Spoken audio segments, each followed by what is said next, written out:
Everyone, welcome to another Black White Taxeless video. This is probably my fourth one at this point.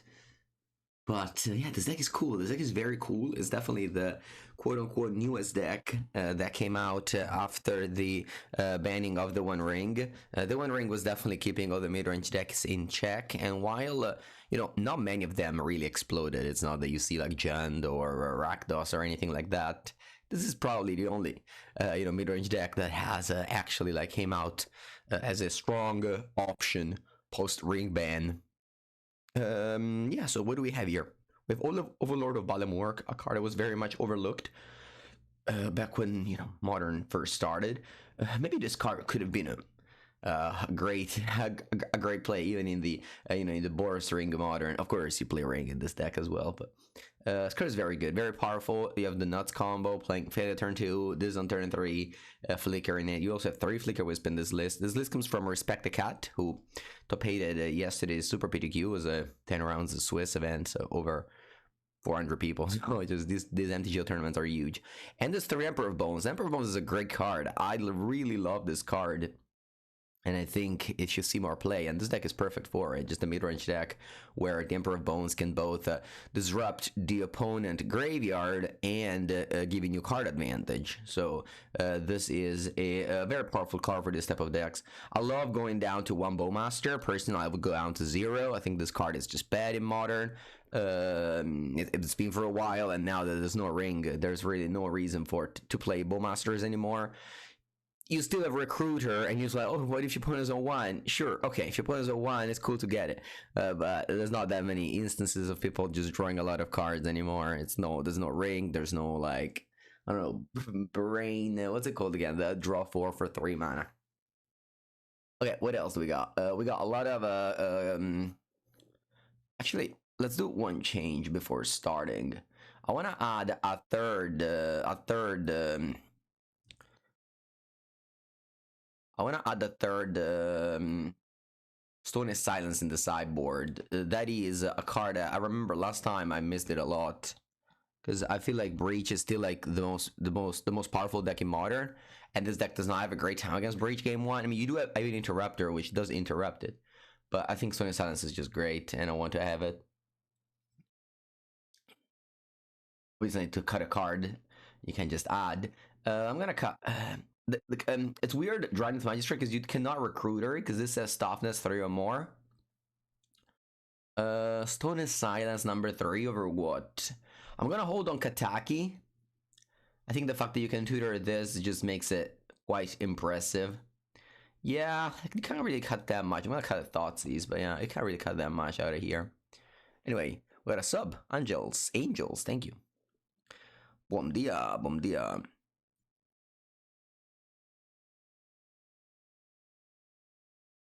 Is today's spoiler season start?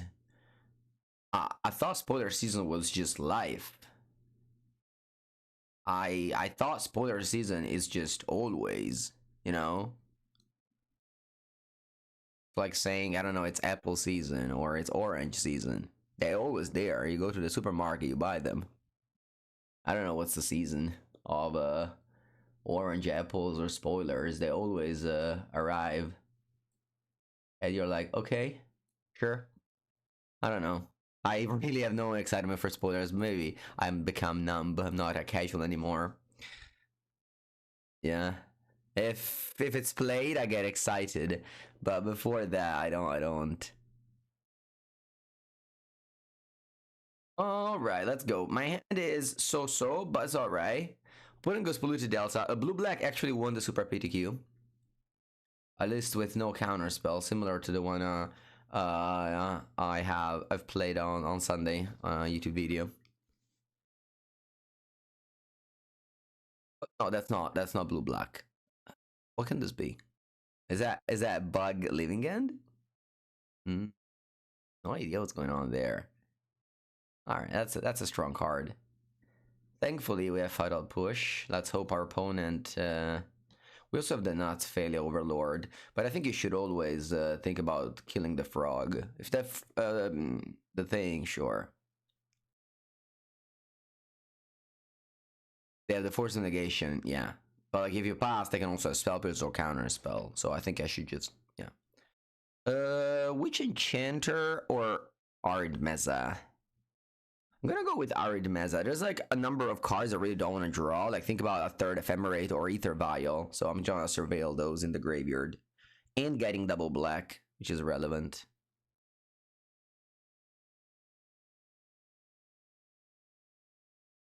Boost, thank you for the sub. Welcome. And spells Kittles. Doo doo doo doo doo. Yes. I did turn off the sub sound, but the doo doo doo from the past is still there.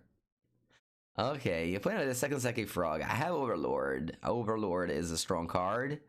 I'm gonna put this in the graveyard because like I'm casting this, which is 100% resolving now.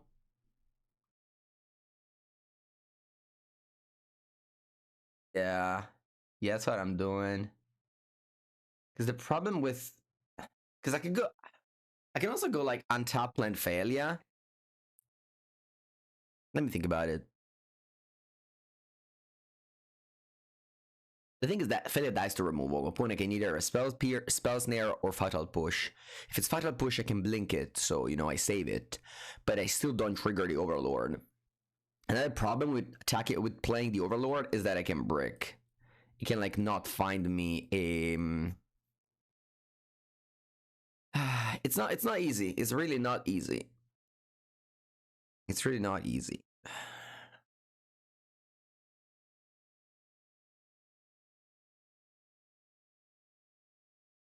I'm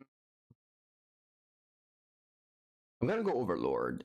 The possibility of finding Solitude is what makes me want to play this now. And I do find it. Alright, so I could in theory play Ephemerate on Solitude, but instead what I'll do is probably just actually pitching Ephemerate and playing top land. I really like this deck. Yeah, it's a very good deck. This matchup should be very favorable.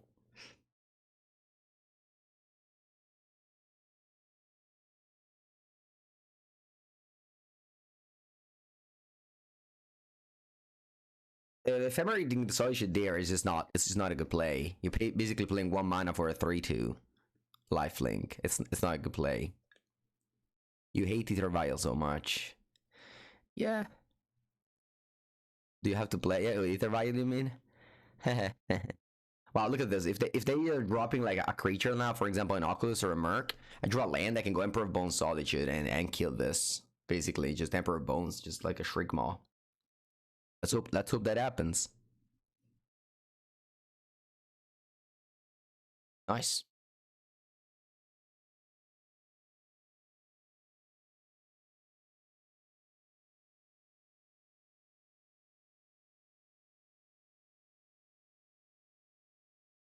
Oh no no no no no no no. That would have been a huge misclick. All right, let's go big in combat first. Put Solitude under it. We're still big in combat, so now I can adapt. And the Solitude comes out and eats the Oculus and attacks for 3. And this play is just so powerful. Emperor Bones is so powerful. Imagine if this was Orcish Bowmaster. It's pretty incredible that Orcish Bowmaster still sees modern play, honestly. It really is incredible. With all the power creep from MH3. So that, you know, people spend like, I don't know, 50 euros on it, and they want to keep on playing it. Yeah, they shouldn't have blocked with a token, 100%. Because my Solitude would have died. Maybe they didn't know that rule. Anyway, let's keep on playing this Emperor of Bones, which is now gonna eat my opponent graveyard. I don't even care about touching my cards. I just take your cards down. You have Murktide and the other one. So yeah, Emperor of Bones. After doing that, it keeps on doing stuff. This like, you know, this effect is forever long. I mean, forever long until it dies.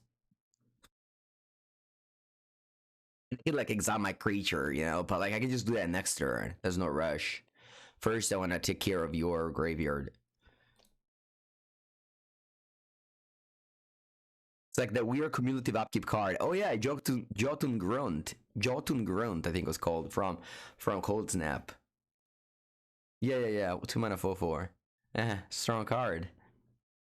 Actually, Cold Snap was the first pre-release I attended. In that store I went, there was like a pre-release for kids only. And they gave us like the pre-con deck, and my deck had Swords to Plowshares. I remember that. I don't know how it was possible at the time, but I was just, yeah. It's actually that pre-release deck got me into white, because before I was playing green. Ferro, buongiorno. Ivolo, buongiorno anche a te. Alright, I played goes Abrupt Decay. Fortunately, my Ephemerate, it was tapped out. You love this deck? Yeah, it's a super cool deck. Super cool deck. Green for an opponent deck. Well, they have showed me Abrupt Decay, so I guess I can tell you Abrupt Decay. There is a world where I get Overlord, or I can also get Failure and Blink Overlord. I think that's a cool play, but maybe I should just care about Frog. Yeah. Like eventually the Overlord will come out. How was Prague? Amazing. Man, tournaments like that make me wish the pre-COVID life so much. The Flesh and Blood still have the GP pre-COVID style, and it's just so nice. I could have also animated an Overlord and then ephemerated it. That would have been a play. But honestly, I'm just so far ahead here. It's really like, you just don't move. You're so far ahead. No need to click on cards.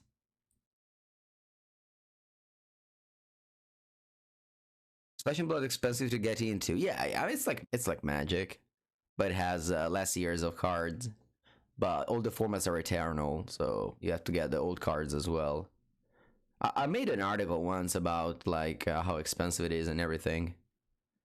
I'm making Prague back to back. Yeah, it's like a 3 hours flight with a layover. It's not like I'm just wasting 5 hours. You know, it's fine. Also, I don't mind the traveling. I enjoy traveling. All right, this was very easy. Now what do we have? Well, nothing really in the sideboard. Why Orgy Phantom sucks. I can cut this for Thoughtseize. Maybe Fairy Macabre is alright because they play the thing that reanimates.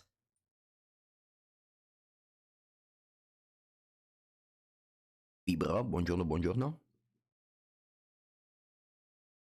61. I'm gonna cut Evening Eruptor. This card does not seem powerful when it's not against Breach. Against Breach is good though.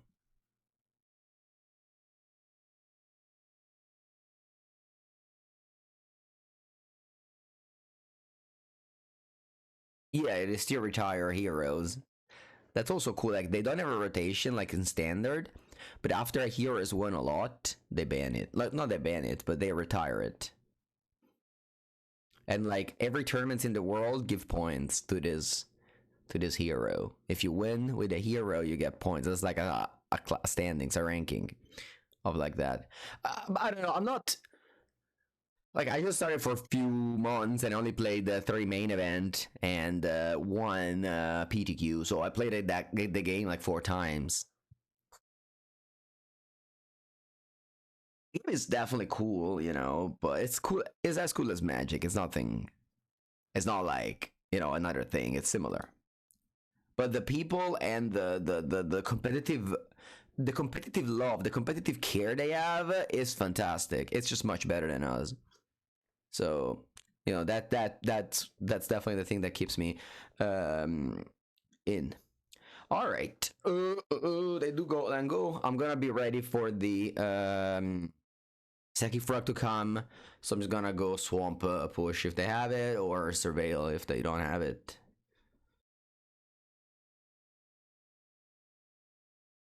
The fact that the game is best of 1 isn't amazing, That's one of the things I don't love about the game. Yeah.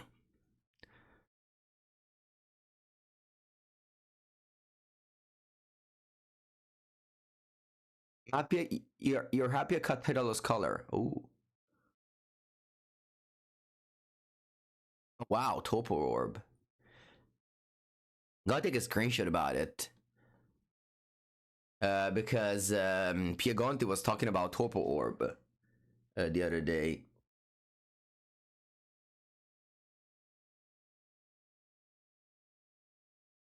Blue black.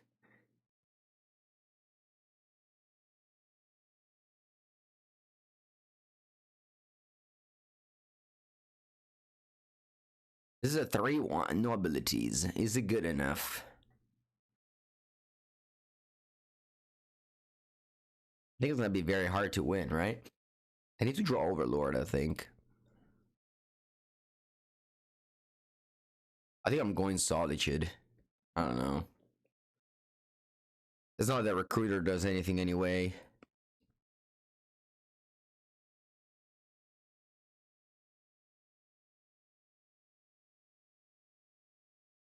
But I think this deck is well positioned against the top 3 decks.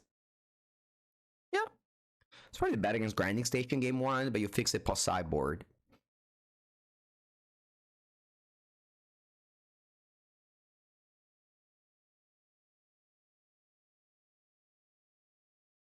It didn't cut it. The Tidolo. Still here. Yeah, I did cut it. I just not have to respect the cut. He cut it.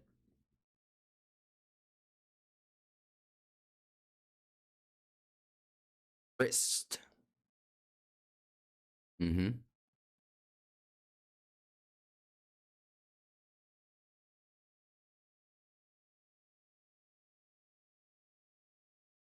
Two mana 1/1 end of turn. Or and by end of turn I mean now.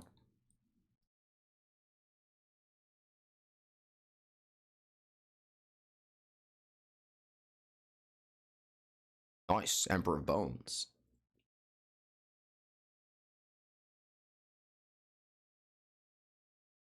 I think I have to push this insect and kill Grist. Huh, I wonder what happens if I Emperor of Bones the Grist.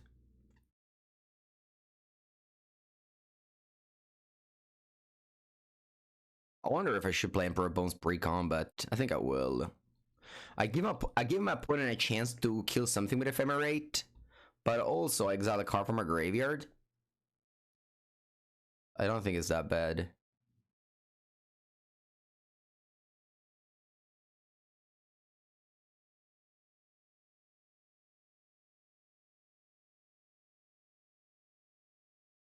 If I Emperor of Bones the Grist, does it die? That's a good question. It gets the finality counter on it, I think.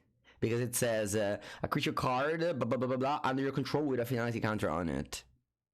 By the way, it's kind of crazy that they don't even explain what a finality counter does. Like, imagine a newer player reading this card. But honestly, just imagine a newer player playing Magic. Imagine a player playing Torpor Orb. Imagine a player playing blue. No, never mind. I didn't say that.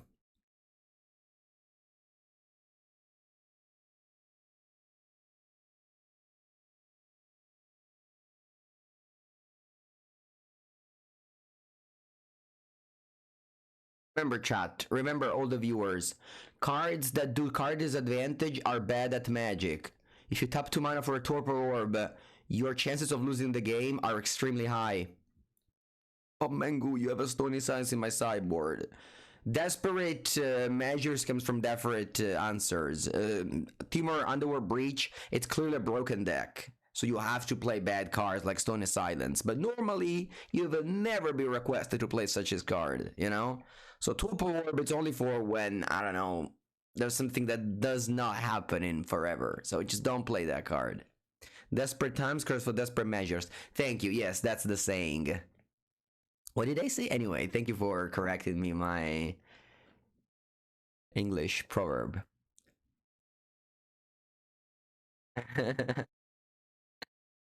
It's funny how like basically my only way to to learn English is just by speaking by myself in my room to the chat, and you guys correct me. It's really important that you guys correct me. That's why you love Dorothy Void Walker and hate Black Leyline. Yeah, Dorothy Void Walker attacks for 3. I mean, that Dorothy Void Walker is a decent card.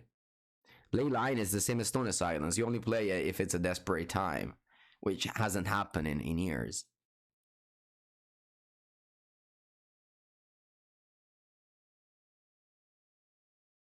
Do I want to go? I'm just gonna go Swamp.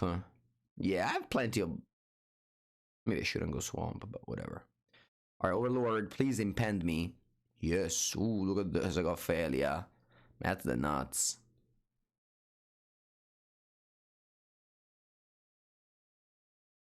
I can draw an untap land to go Flicker Wisp and Overlord. It's probably black and green.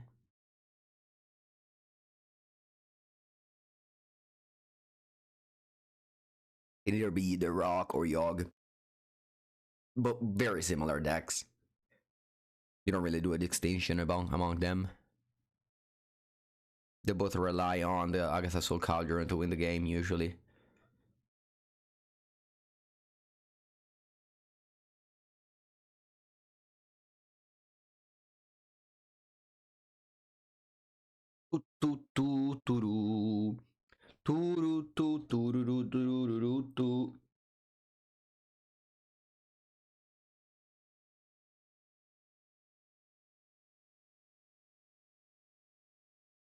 Yeah, the Rock doesn't play bad cards, Yawgmoth. Yeah.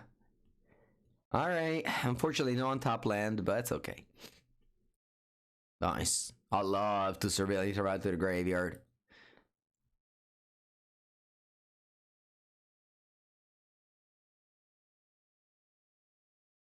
Oh no, Orcish Bowmaster!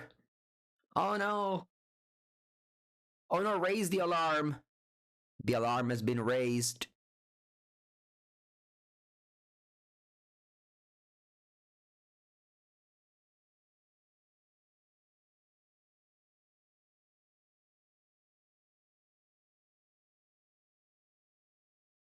I believe this card killed my pet deck. Blue Red Merc died. Imagine how bad my pet deck was. I've seen the Aether Vial that's updated last week.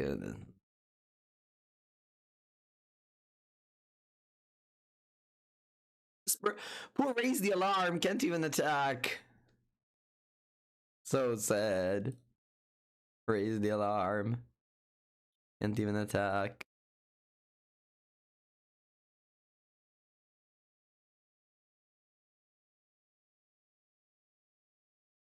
Alright, failure, you can't attack, thankfully.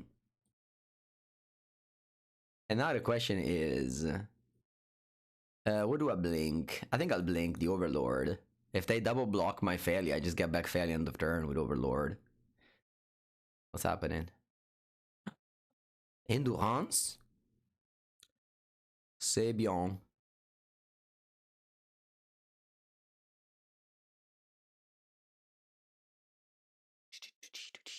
Allora. Oh wow, I didn't even need to I don't even need to fetch. Look at this. I can just let the Overlord die. Oh, sorry, exile. And then I can push. That's funny.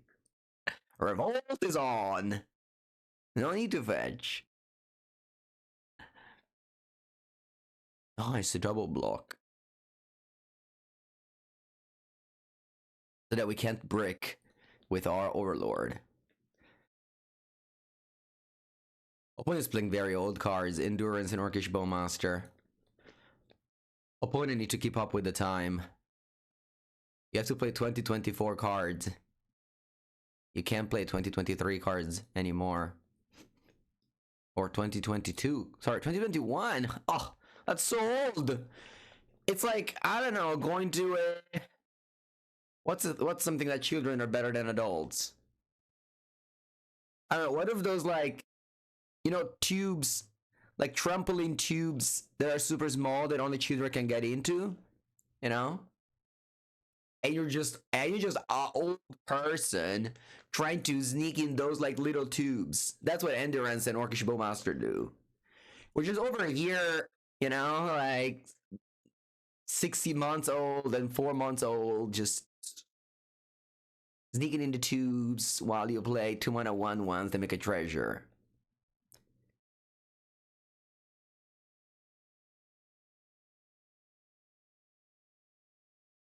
Calderon.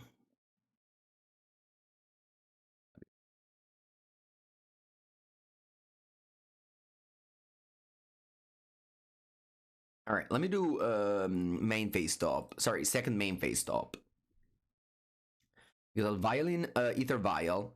Sorry, I'll violin Flicker Wisp, and I'll blink the Overlord. But you want to do that in second main, because if you do it end step, card returns on your beginning of your next end step.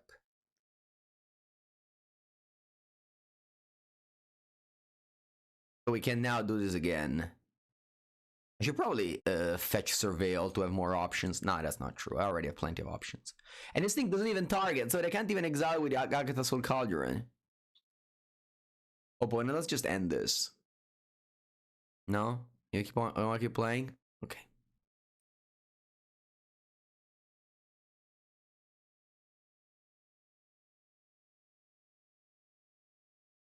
Do I think this list is better than the one I previously played? Question mark. Yeah, I think like that list always get tuned, right? Like this is something that like something that didn't exist before. So the collective hive mind is just trying to improve it slowly. So yeah, the renewed lists are always gonna be better. Not necessarily, but like, you know, if like you see a big name like Respect the Cat top hating a 10-round Swiss event with this list, it's probably better than the previous one. But I'm just gonna click buttons now. I hope you guys can understand me. And don't like big brain me too much, saying like, oh Mango, you shouldn't have done this and that. Just let me be, you know. I don't know what to do. I really don't know what I'm doing, so I'm just gonna click and cancel. I'm probably wrong. Yeah, failures for, I guess I could blink this for forever value. Sure. Let's do it. I know what I'm doing.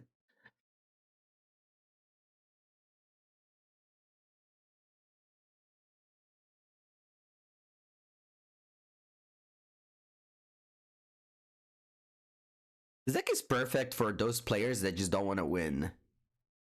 It's perfect for those players who just want to keep on clicking buttons forever instead of finishing the game, you know? Ooh, I can also just do the solitude thing. Yeah, that's cool. I'll do that.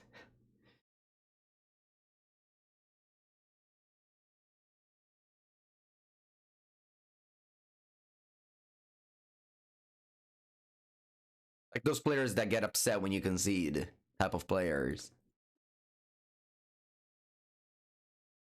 I do that a lot in Flesh and Blood. As in, it's not that I just lose every game, but when I'm losing, I just, because similar thing happens there. Like the game just snowballs forever. Like you're ahead, but like you just win like 5 turns later. Which is one of the things I dislike about the game is how like slowly you get to win. But anyway, so I just say like no block and die, and they're always surprised. I'm like, dude, I was gonna lose. Like, why do I have to keep on like surviving? Just let me leave. Yeah, this is I don't know. Do I play this? Sure.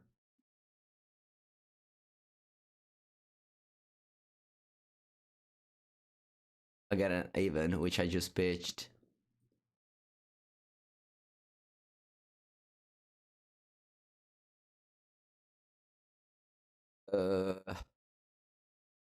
Solitude. Solely. Honestly, this deck it exists because of Solitude. Solitude is the pillar of these decks. Like, it's the perfect ATB card. It's free in a deck that, you know, has expensive cards like 2, 3, and 4 drops. So it's free, that's huge. Has great ATB effect, amazing to blink, because that's like a free mana interaction.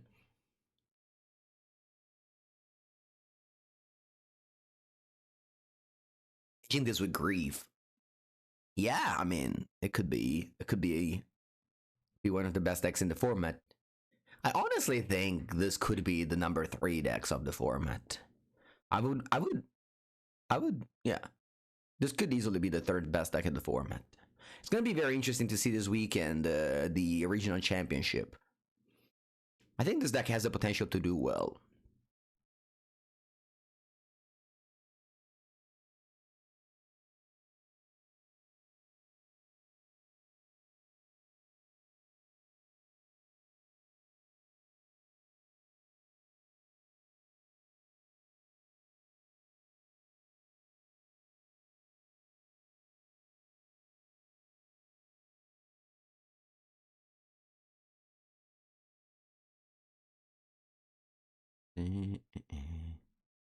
La la la. What's my favorite pre-modern deck at the moment?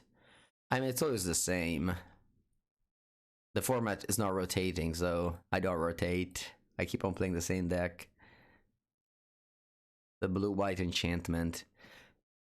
It's super good, and it's actually not easy to play, so it's very challenging.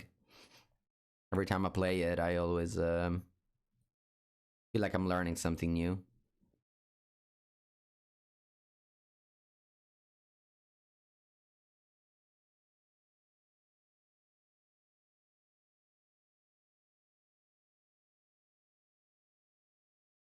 Yeah, Energy and Breach are the best. Sorry, Breach and Energy are the best in order. Breach is that type of deck right now in Modern that asks you to have sideboard. Otherwise, you lose for sure. There's like levels of broken decks. So for example, you have Nadu, which was immune to any hate. It was just the best deck, period. There was never something close to it. Then you add Boros Energy with Ring, which was broken on a level that you could only beat it with a strategy that ignored the One Ring. So it was a little bit strange in that regard, you know? And then you have Breach, which you can beat it with Cyber Hate, but the Cyber Hate isn't like as clear as in like what should be your Cyber Hate. So, you know, there's like, it's definitely a broken deck, as in it's clearly the best, but there probably is, like, if you put like a critical amount of cyber cards, you do have a positive matchup against it. So there's like levels of brokenness. For example, in this list, we have 3 Stone and Silence paired with, you know, actually a lot of disruption. So I could see winning the post-cyber games against that deck. I'd still like prefer not to play against it if I could choose. And you think Chalice and Zero beats it, but obviously doesn't. They have a million disenchants, and they can still deploy a turn 1 Tameo and draw cards with it, a Flame of Anor, and kill your Chalice. And you're there playing Chalice of the Void, which is card disadvantage. So, you know, this is why the deck keep on winning. People think like, oh yeah, I'll play 1 permanent and I'll win. It is. It just takes like a lot of things. Like you have to have a lot of things to win. You need to have a lot of pressure, and you need to put those Chalice on Zero, those Vexing Bubble, which I don't think are good personally. I would just stick to Stony Silences and wear Terra Norm's Chant. All right. Anyway, what are we playing against? I could. What was your Phantom? I think it's just always an out, and always a side out.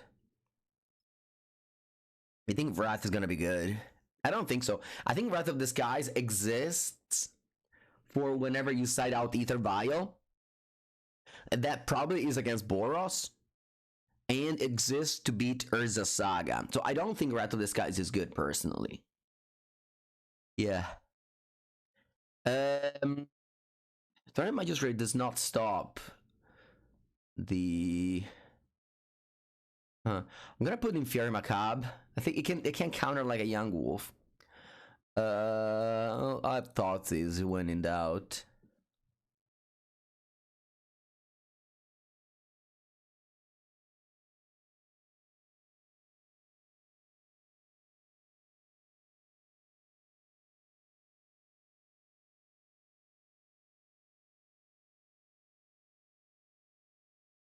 Yeah, his hand's fine. It's nothing special, but like, you know, that's kind of what this deck is. You have like you have 2 drops and 3 drops. Alright, that makes my hand a little bit broken now. But when it plays like 2 creatures, I can just search the ephemeral, kill 3 of them. That's again the unfair, because you need an unfair element. Otherwise, you can't compete in modern. You need something that goes like, you know, that just lets you win. Now, opponent is just doing these things. And I mean, I don't know what they may have, but I'm just gonna kill all their permanents now.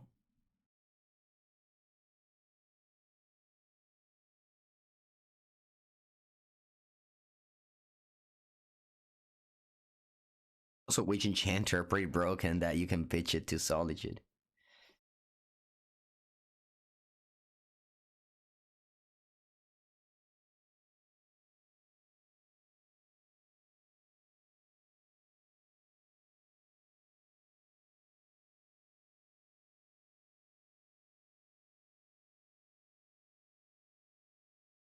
It's a 3/3, so nothing special. It's just that they spend a lot of mana and they spend the advantage of being on the play, and I just did this all on the draw.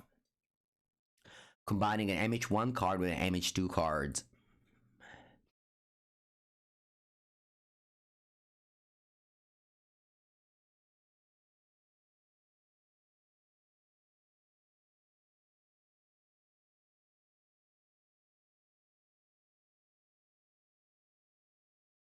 Yeah, it's a 3/3. It's a 2/3 because I get to keep the Solitude. You're right.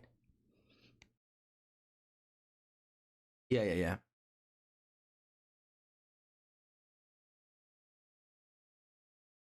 That was the whole thing with Grief.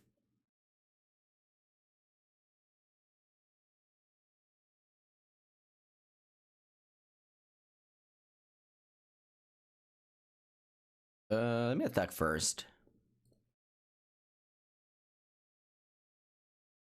No need to blink the Solitude.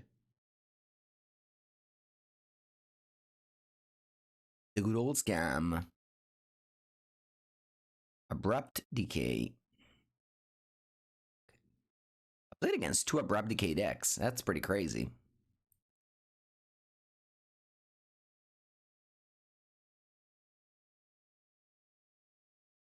Wrist and a 1/1.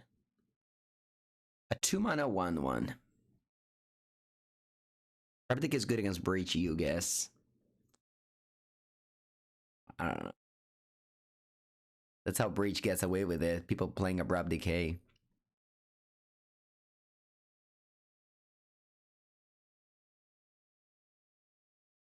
Plague Engineer.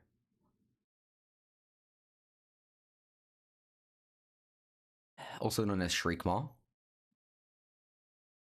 Riot. I wonder if I can name Forest. Can you name Forest? This is a Forest Riot. I guess it's been renamed.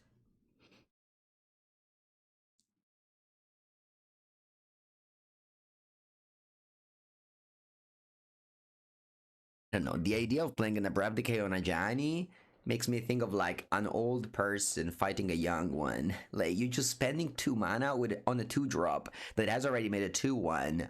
Also, they can just kill their token and flip your response. Like it's just so incredibly bad, the exchange.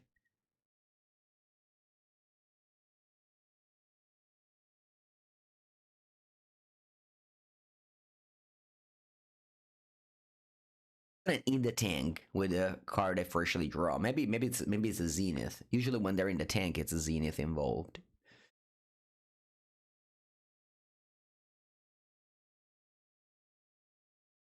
What a grab.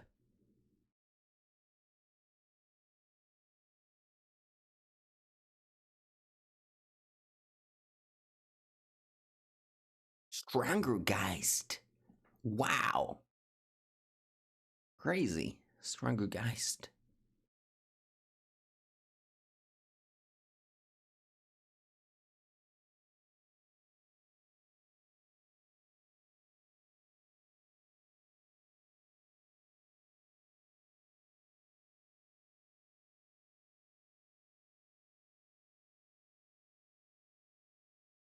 What can I do? I mean, they keep on playing. I have to keep on playing.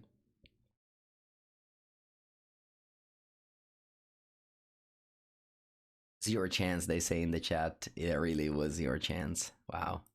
Yeah, these first two games felt like so easy because what we did was playing against other mid-range decks. And this deck trumps the mid-range decks. Probably this deck trumps Boros as well. It may be possible that this deck trumps everything, honestly. The idea of opening a hand with cards like Flicker Wisp and White Orchid Phantom, no one drop, is kind of like what scares me of playing this deck. Because this deck has like, you know, probably like, you know, like 20 good cards, 10 bad cards. Or like drawing Ephemerate in a hand that's like a little bit awkward. Or just drawing late game vials. It is definitely a deck that's scary. Like the power level is like not that high. But at the same time, you have games like this where you're so dominant that they couldn't have done anything. You also, like... I still think Surgical is unplayable. I mean... You had people playing it and winning the mocks with Surgical main deck. I do think so. I will always stand by Surgical as unplayable, personally. But that's just my game plays. You know, there was a player who made the top 4, drew Surgical against Boros in the mirror. Boros never drew Flage, and they just stuck with Surgical in hand and lost. But also, they won game ones because they Surgical the Underwear Breach. So, you know, which the opponent milled with Emery. So, yeah, like, it depends how you want to play Magic. You want to play Magic high variance? Sure.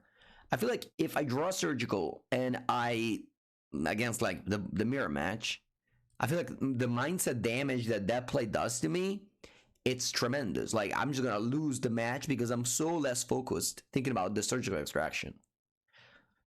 So your deck building also depends on how you're built. Against a Eldrazi, yeah. I mean, against a Eldrazi you can exile the Kozak's Return, but yeah. All right, we're playing against Guide of Souls. The multi 5. All right, let's start with let me think. I definitely want to go Vial turn 1. I'm thinking about which land to play. I think it's gonna be a Godless Shrine, because next turn I can go tap land push.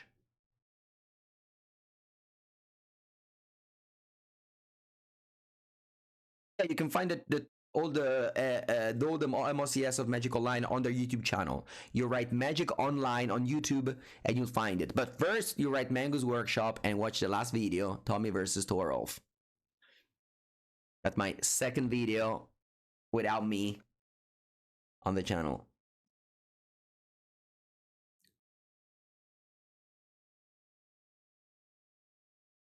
All right, Aether Vial goes up. We're on the draw against Boros, so this matchup is going to be tough. I must go push. I think I'm going to go push on Ajani now. I don't want to give my opponent a chance of flipping it.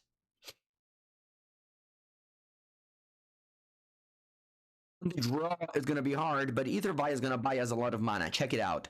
Check how much mana Aether Vial is going to produce soon. It's going to produce like 5 mana in a moment. And this is when Aether Vial is broken. When you're on the draw and you just recoup all the tempo loss thanks to Aether Vial, being able to like double and triple spell in a turn thanks to it. Okay. We win this. They multi 5 this game. They mulligan to 5. Usually when they mulligan to 5, when playing mulligans to 5, it's very unlikely they win the game.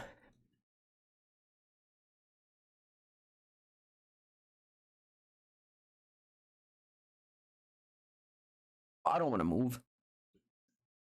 I can just go push here if they play something, and then end of turn failure.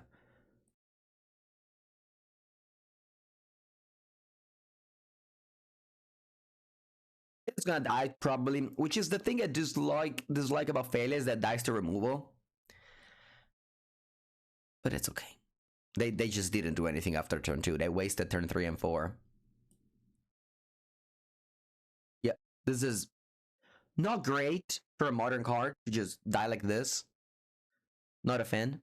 Because like you see there, Ajani did something important, left with the 2-1.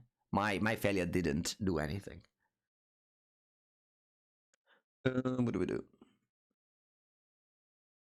I'm pushing the Guide of Souls. Do you think I need it?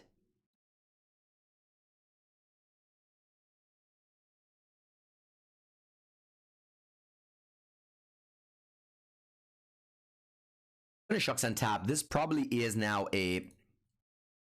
Alright, I'm gonna go begin combat and I'm gonna push the guide now. Because I can just put the counters. And I want to trade the Cow Warrior with a Recruiter. That's a very good trade for me.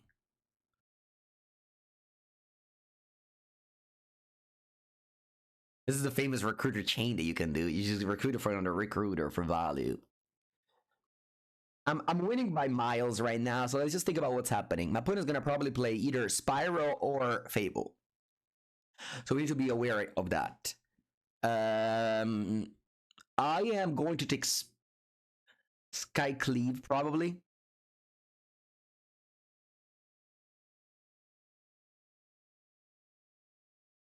Just very happy with this trade. They play Fable. I'd be happier here.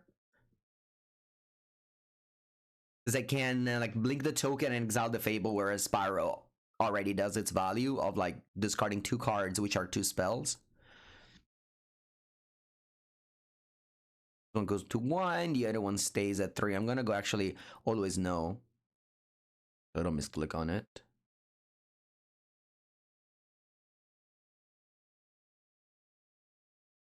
Unfortunately, I didn't draw land. I'm going to exile Fable anyway. I don't want them to loot their hand. I have a feeling their hand is strong. Like it's... Sorry, it's not strong, I meant to say. Because they like pass. There's probably some like removal spells, which I don't have. I don't care about them. Bene. I didn't... I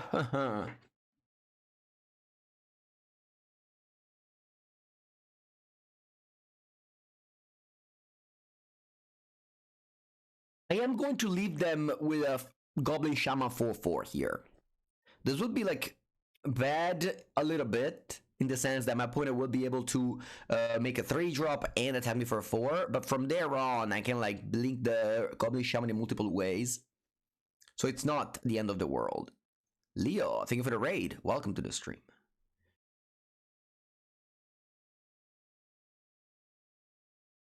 They have 2 cards.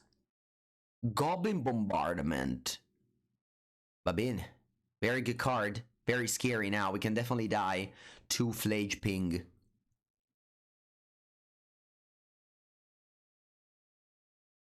Never underestimate Boros. The game is never over against Boros. They have 1 card in hand. Hopefully it's not a removal spell for failure. It is though. Okay. They have no more cards.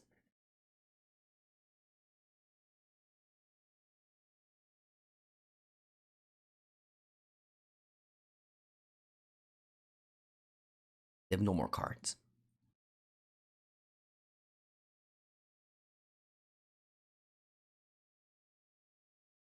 This one says yes, the other one says no. Draw, Overlord of Balamork. Va bene.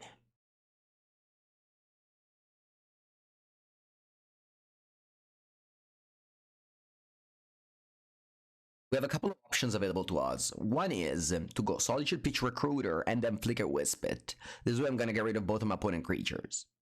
Is this a good play? Is this a good play? Another play I can do is tap 2 Overlord and then go Solitude. Sorry, and then go Flicker Wisp at my leisure.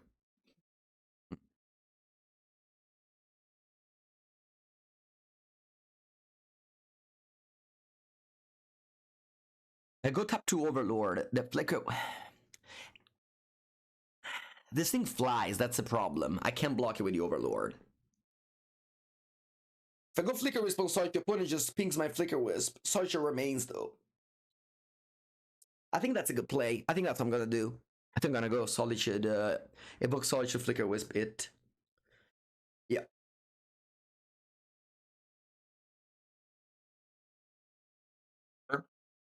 What I can do is Impending Overlord, Flicker Wisp the Overlord, Solitude, and then pick it back up.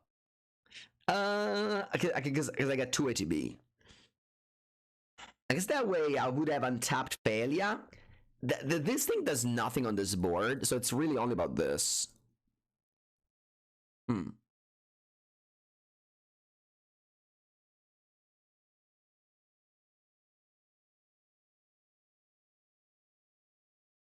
Maybe I should begin with Solitude the Recruiter.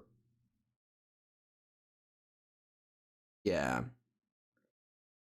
It's so many lines available. So many lines available.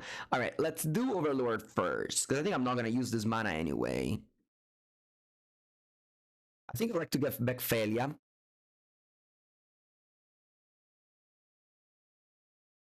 I'd like to get back Failure here.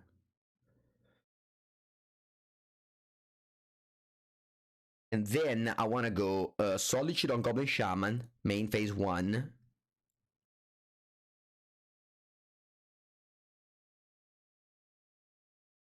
Then I want to go Flicker Wisp on Overlord, pick up Solitude again. That way, I'm very ahead.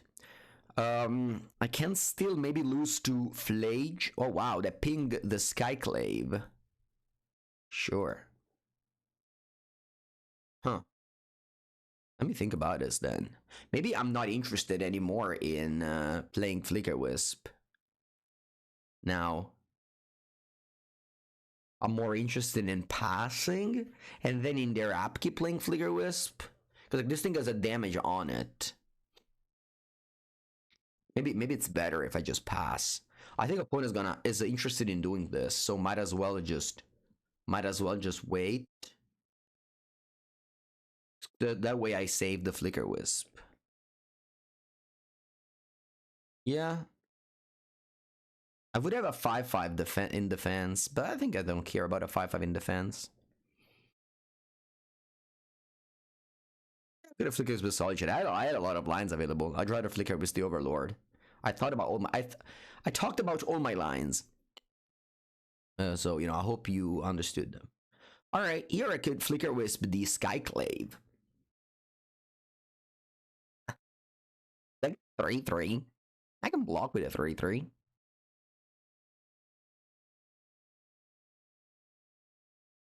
It's just so many lines. Yeah, I think I want to save this Solitude, the Skyclave. Skyclave is gonna be able to exile the bombardment after. I mean, that's why I didn't play it. I was gonna get a 3/3, but I can block it. And then this Skyclave is gonna exile the bombardment. And we also have failure up. Opponent knows about it. But yeah, so many lines. There's so many lines. Why didn't do this? Why didn't do this? Because I don't know. I think my line here was better. This is the simple answer. Is it true? Maybe not. Opponent attacks. I'm just going to flash in failure. Nah, actually, I'm just gonna block Ragavan.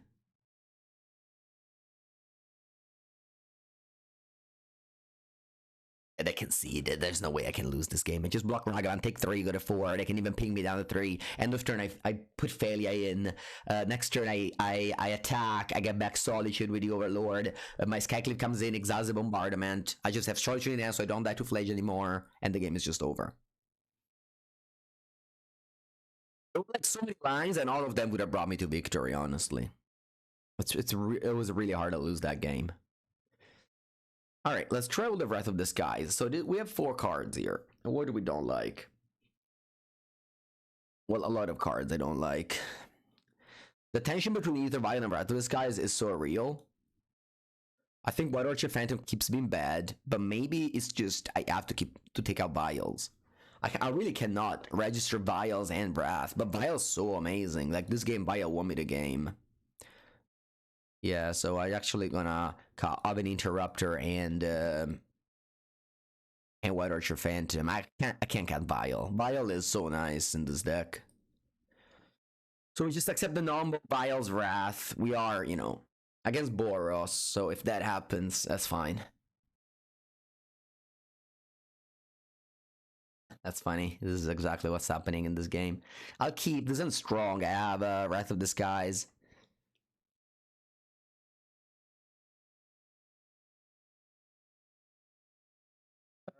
I'm thinking about not playing Vial on turn 1 here. What do you think about running Pest Control in the sideboard? I didn't think about it. Yeah, maybe. Maybe it's better than Wrath of the Skies. Who knows?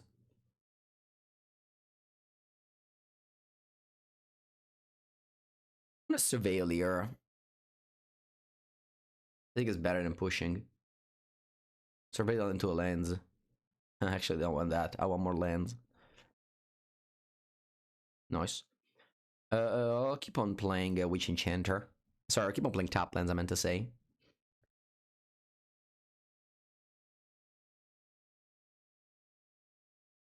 Push for Ajani, because Ajani dodges Wrath of the Skies. That's the only thing that Wrath of the Sky doesn't kill. So again, this was a big number. Like sideboarding Aether Vial is a big number, but it's not that if this Aether Vial were, you know, 2/2s or, you know, type of cards like that, it wouldn't matter that much. You just accept the number and just, if you draw them together, you don't sequence them together. I'm not a big fan of registering numbers, honestly, but sometimes it's okay.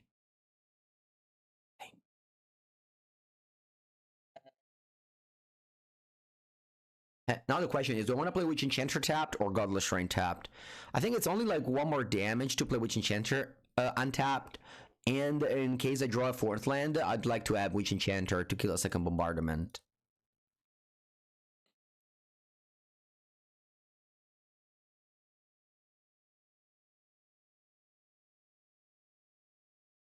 Alright, so the way we sequence this is, Ajani comes in and we ping it immediately, because if we let this ability resolve, we really cannot do anything about this Ajani. It makes sense to Vials for Brats. Yeah, I mean, that's what I was thinking in sideboard. I don't know if you were there, but I discussed about it.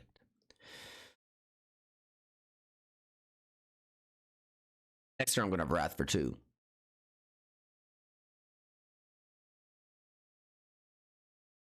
So I did take an extra damage, but, you know, again, talking about risk to reward type of things. I'm at 11 already.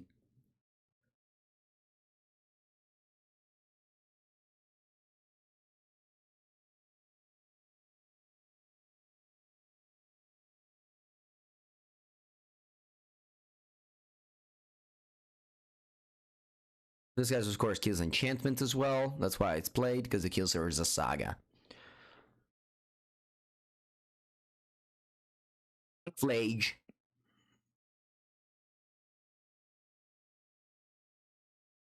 And I wish this Aether Vials now were, you know, other cards.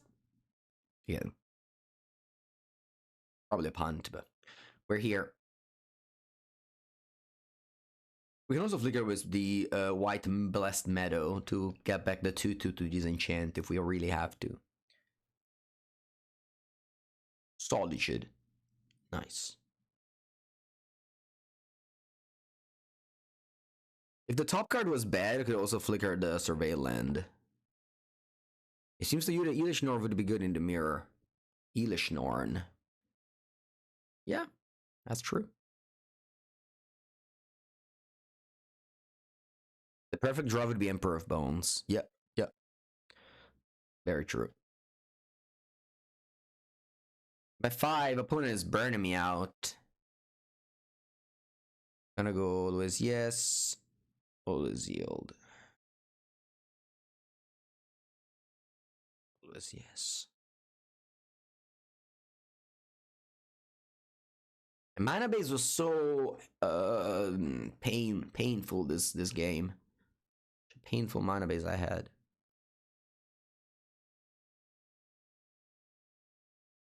Gonna go down to 2 here. I hope that Solitude and taps. It's very possible that there are 2 cards in and it's a burn spell. But I have to play Solitude end of turn. No chance I don't.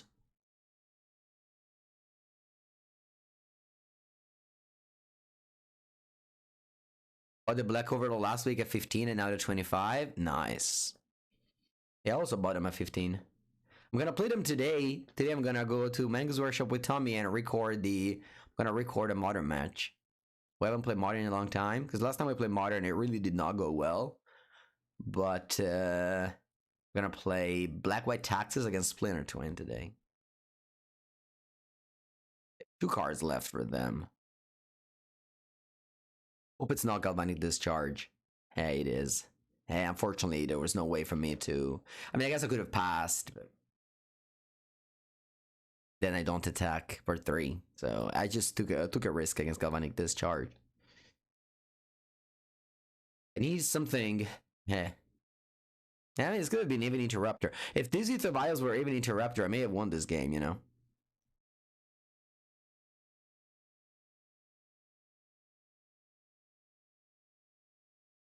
Still don't want to play Flicker Wisp. I think it has value in blinking this.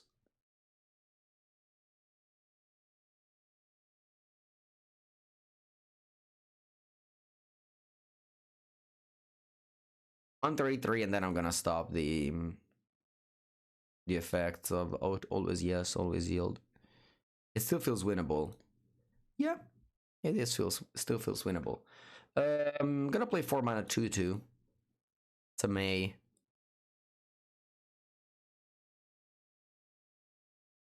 You like to play Flicker Wisp because of Ragavan? Yeah, I mean, I feel like I am so much behind that I just, if they're Ragavan, you know, we die. Waited on the Solitude, that's for sure.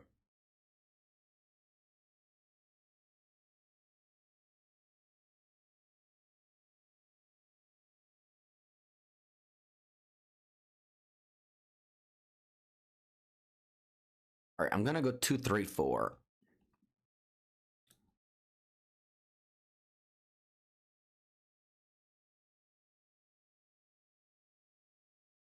Oh, there it is. Recruiter of the Guard. Okay. Oh shit, I should have recruited for no, not really, for Emperor Bones. I was thinking about that, but maybe not. No, no, no, no, no.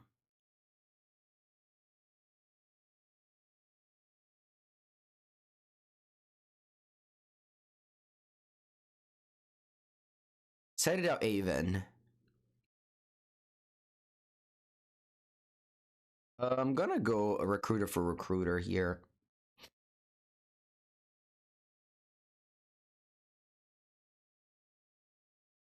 Just creating an extra piece.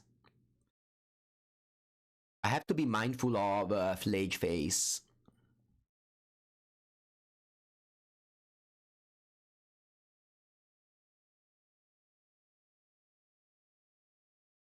Slot Bride.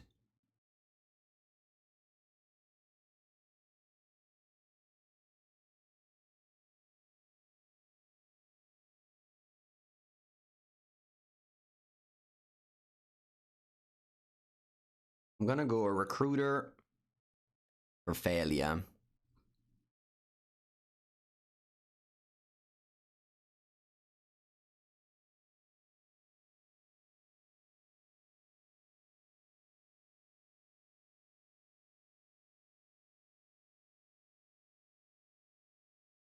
Tap. Maybe Emperor. My problem with Emperor is that would have died to removal.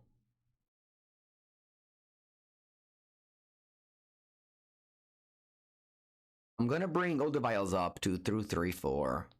Sorry, 3-4-5, I meant to say.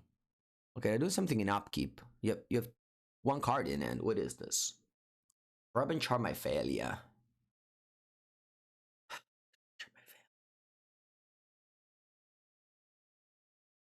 Yeah, this is totally fine, and now I should win the game because I go Emperor of Bones. I go Flicker with Failure. I think I'm so ahead, I just keep the Flicker Wisp around. Yeah, game is over, they have no cards. But this was definitely a lot harder than game 1. Game 1 felt free. So I'm going to Ephemerate the Recruiter.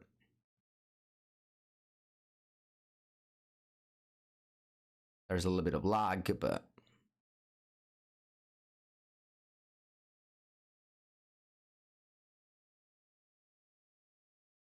Because Flage gains me 3 life. It dies immediately.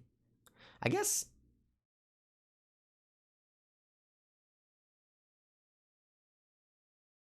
Sorry, there's just lag right now going on. Um...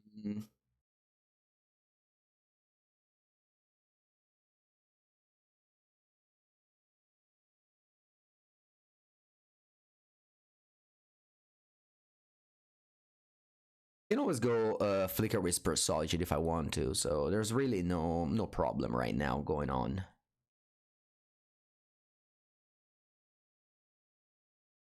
What is a finality counter? So it dies. Sorry, it goes to the graveyard. Sorry, it goes to the exile zone. Finality counter is huge.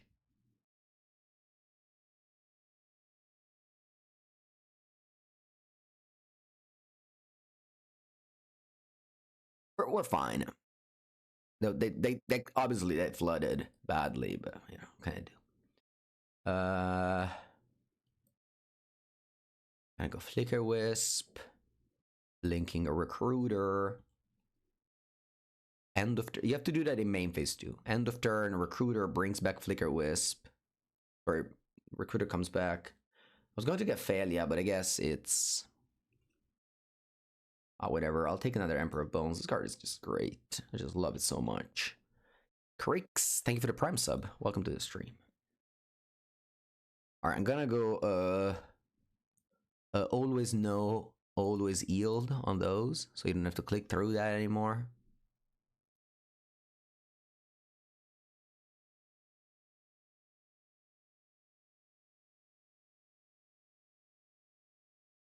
And against people that just refuse to die.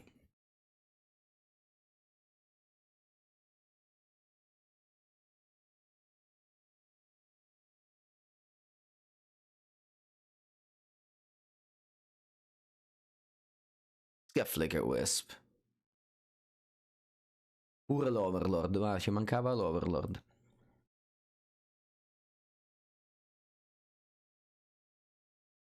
I get back Solitude. I'll play Emperor of Bones. Big in combat. Exalt Failure with this. And Ocelot with this. Alright, component concedes. Okay. Alright. Not a single game was lost. Although this game we could have died. This game was definitely the game that we risked the most. Take a bathroom break. I'll come back. I'm even going to run a 1 minute ad because I've learned to do that thing. I didn't know it was possible. All right. Wait, actually, I can't do that right now. Run 1 minute ad break.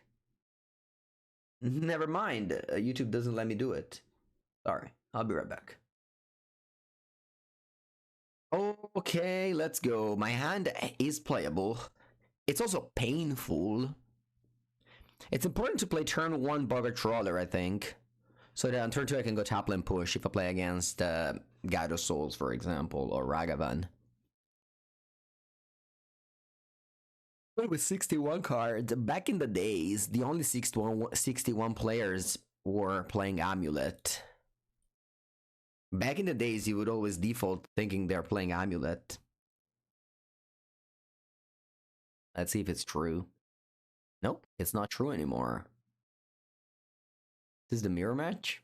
It is. In the 3-0 bracket, the only deck left is the mirror match. Shame that I have to play Witch Enchanter as a land, because Witch Enchanter is just fantastic. But of course, if I don't have any lands, I have to do that. Pile goes up. Classic Swamp into White Archer Phantom Curve. Not ideal. Not ideal.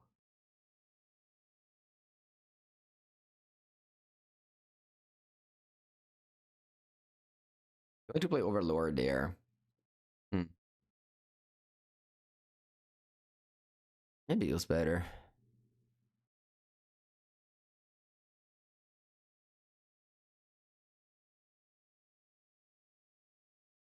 I was so afraid of breaking with the Overlord, but yeah, maybe I shouldn't be that afraid.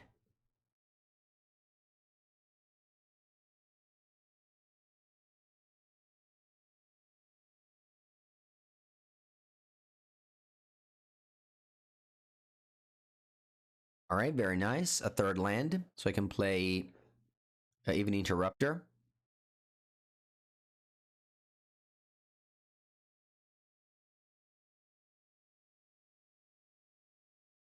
Next turn, I can consider going Recruiter for Flicker Wisp on the Witch Blast Meadow to kill the Vial. Did I get a Godless Shrine or a Plains? Double black is needed for Emperor of Bones, so I think I'm gonna get Godless Shrine here.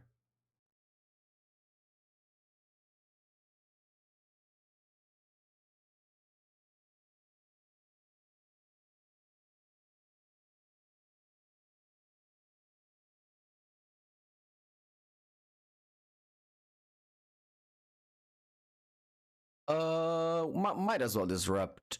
Oh, actually, I can also disrupt my land so that the Overlord has a target guaranteed. Probably not a bad idea.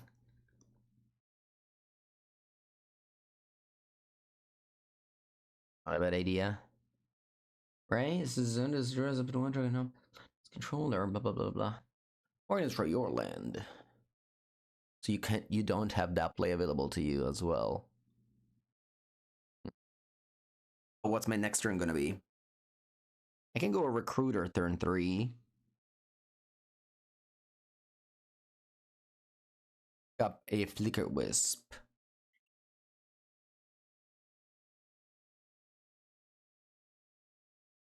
Yeah, I should have probably 100% played Overlord on turn 2. That was my mistake. The Skyclave does not kill the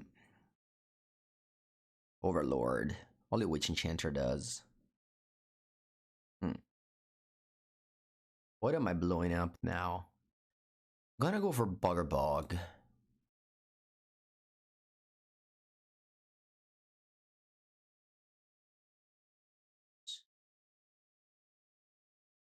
Still pick up a basic swamp. I'm gonna go for my turn.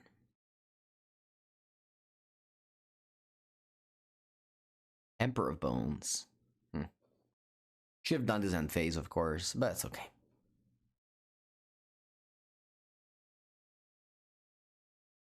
Alright, now, they have this plotted, keep in mind.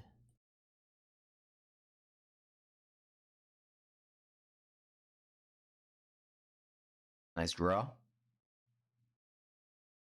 It's a very nice draw. Alright. Well, that's a tough of 4. I think I'm actually gonna pass again. Opponent's gonna play Flicker Wisp, I'll Aven it again. By going, yeah.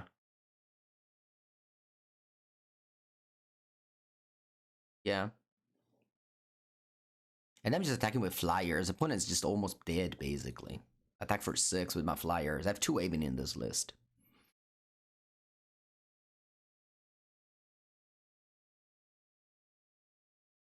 And then it's gonna cost 4. Right now, cost 2. I'm probably gonna start with that. Oh no, they start with this, huh? I think it's in Play-Doh.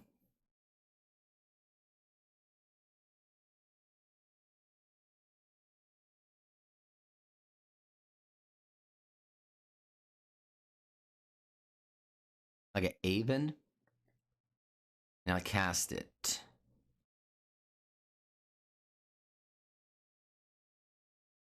And now this thing costs 4.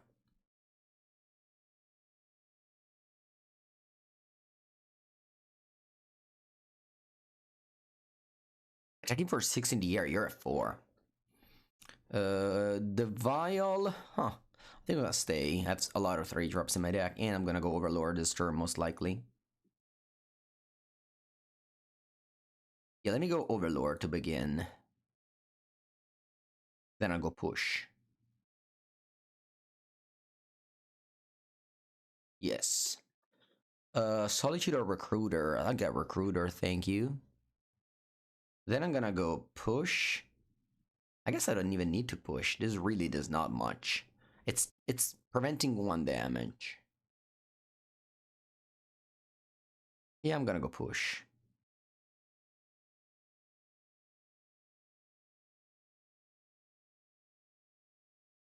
Attack for 7. You got a 3.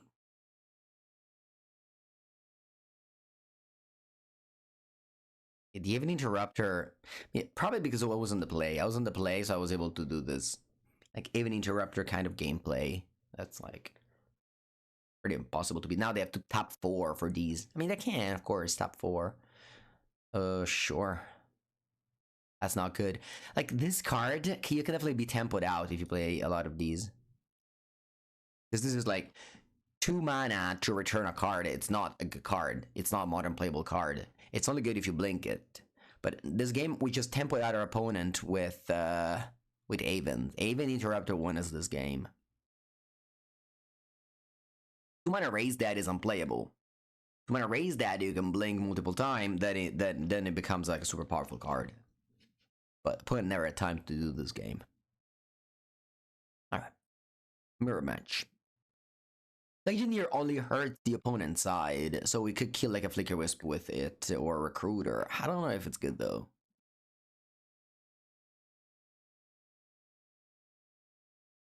Yeah, sideboarding does not seem easy here. I may be interested in Thoughtseize, just because I'm on the draw. And because the power level of this deck is very swingy, so like taking the right card may actually win you the game. I think once again taking out this dude. Like, this dude is just a 2/2 flyer. You can't really play that in Modern. You think Fairy Macabre? I don't think so. Why? What does Fairy Macabre do? Emperor, it stops Emperor of Bones? Sure, but I mean, you guys love card disadvantage. I try to not do that. Only trade with like Unearth or I don't even know about Underworld Breach. Like, if they go off, sure, you can take that Thassa's Oracle, but you can still lose that game. All right, this hand is it's a hand that can still lose on against Aether Vial. Aether Vial turn 1 can definitely beat this hand. So let's hope they don't have that. Then they play at instant speed and they like temper you out. But Double Push can be clunky. I mean, that's why there's 3, right? I think Plug Engineer or Newman. Yeah, I don't think it's a card I would ever tutor, but maybe it's a card that I'd rather draw over something else, but I don't even think so. Maybe Orcish Bowmaster is worse, could be. Wow, opponent with the land go. I'm gonna draw land. Sorry, look for a land with this. I'm sorry, Falia. You're a good dog, but I need lands here. Okay, I'll happily go Ard Mesa for land and Thoughtseize this turn. Ophelia with push.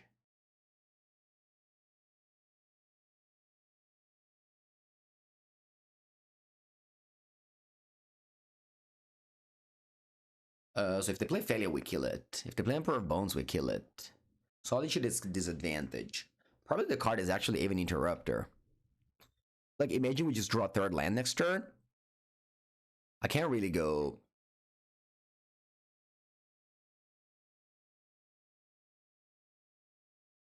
Wow, they don't even play Failure. Remember, dice to removal. It's a very real thing.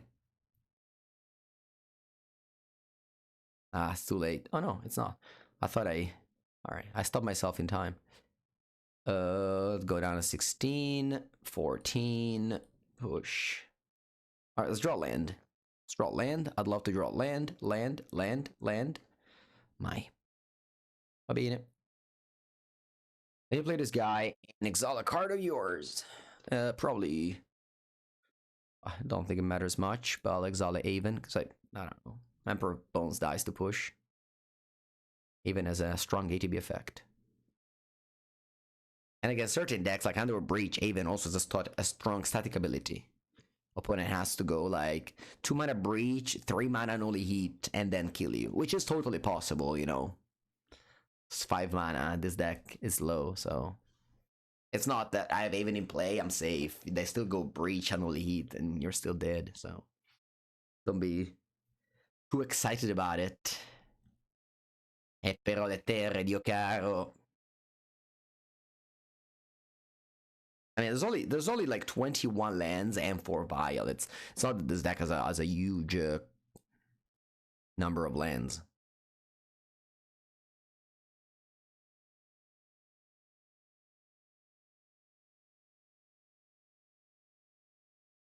All right, El Dogo. El Dogo. Okay.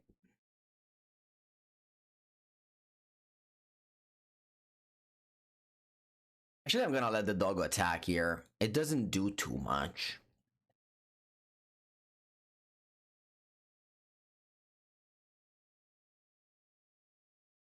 They're actually incentivized to do something pre-combat, so the push can be a strong play. Could also gone Aven, but Aven with Emperor of Bones. Maybe that was actually a better line. Oh no, because then they attack and blink Aven. Yeah, this is all good. Is it? Let me think about it. So if I now go Emperor of Bones, get Aven, they can just attack and blink Aven. I'm pretty sure it goes back to them, so I mean, at 5 lands at 2, I'm gonna lose this game for like the normal principle of Magic. Nothing fancy here going on.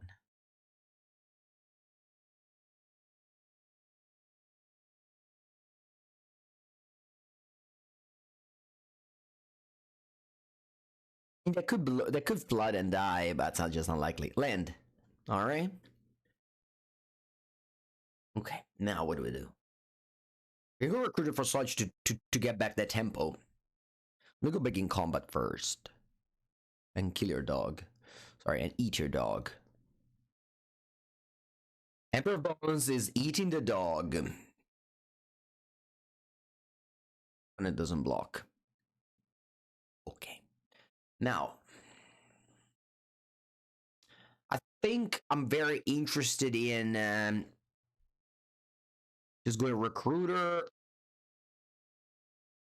and go Solitude now, because they can just adapt your response to me solituding this guy.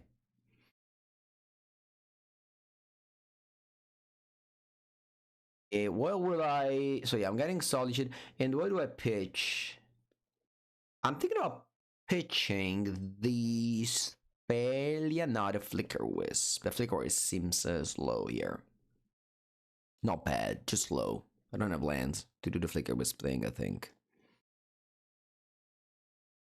Pass. I'm just gonna not F6, but yeah. What were people do before push? We were playing Terminate. We were playing Abrupt Decay. Abrupt Decay was everywhere. The format was lower, so you could afford to play a 1 mana extra card. You know, on turn 1, nobody was doing anything. Like Deathrush Shaman got banned, people were just doing like turn 1 Thoughts or turn 1 Serum Visions. So like, you know. Alright, I got back okay, Madonna. Okay, let's concede. When I played 1-card combo over Lord Meal Flicker Wisp. Go game 3. Easy.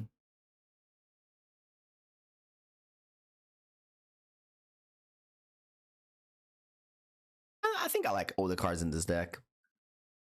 You think Bowmaster seems bad? I think it's okay to like... I think it's better than playing Engineer. I think they do the same thing, but one is 1 mana cheaper.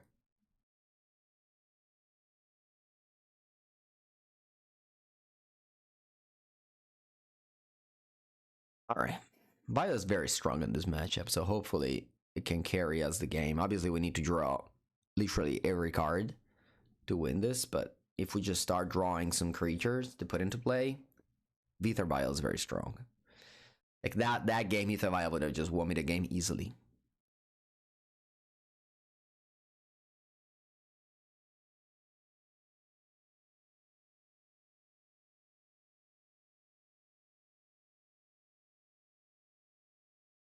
A Surveil here. Looking for the engine. There's only 3 Recruiter in this deck, but I think it's fine. Like, Recruiter does seem a little bit underpowered on its own.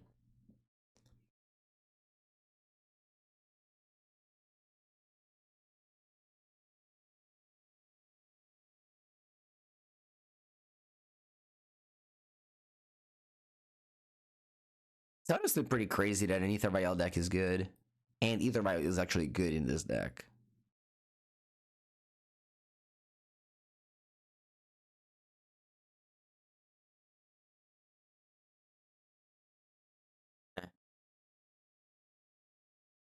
Yeah, nah, I think I have to do this. It's not exciting. I'm telegraphing that I have an interrupter in my hand, but like if they have the nuts, maybe I should just, you know, lose to the nuts and it's fine.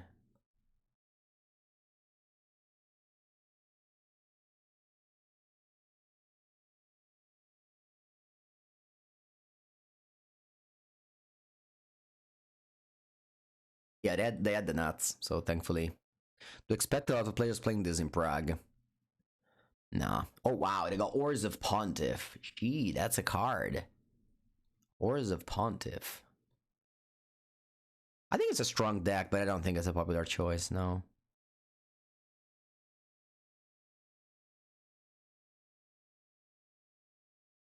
Skyclave is not bad. It helps that Karn is mostly gone at the moment. Are you sure? No, Karn is super played. The Teamer deck basically just relies on Karn. I think I'm gonna go Aven here. Try to once again tempo my opponent. I don't think they have lands. And Overlord can find them lands. The only reason Teamer Ramp is winning is because of the Karn. Yeah, now they cost 4 mana to cast these things. Similar game to the first one, actually. I'm gonna keep the Vial on 2 and 3, I think. Recruiter. Bugger Trawler. Actually, I'm gonna art cast this. Yeah. Because I can then Skyclave.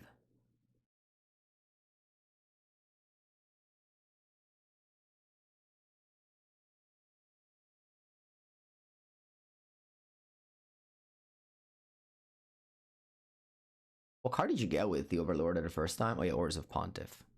That's funny. Oars of Pontiff actually would have killed this. But they keep on missing lands. Oh, they found Solitude this time at least. That's not bad.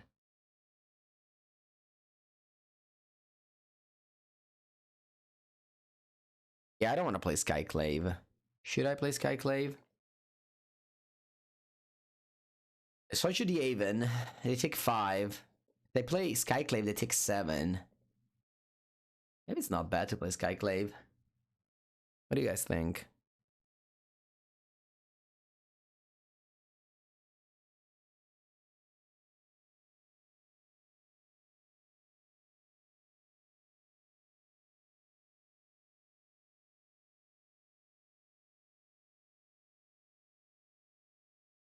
Probably should ask to go to discard right now.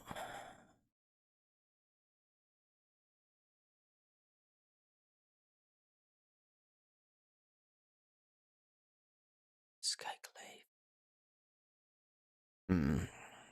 They're definitely gonna cast Solitude now. Then they draw land.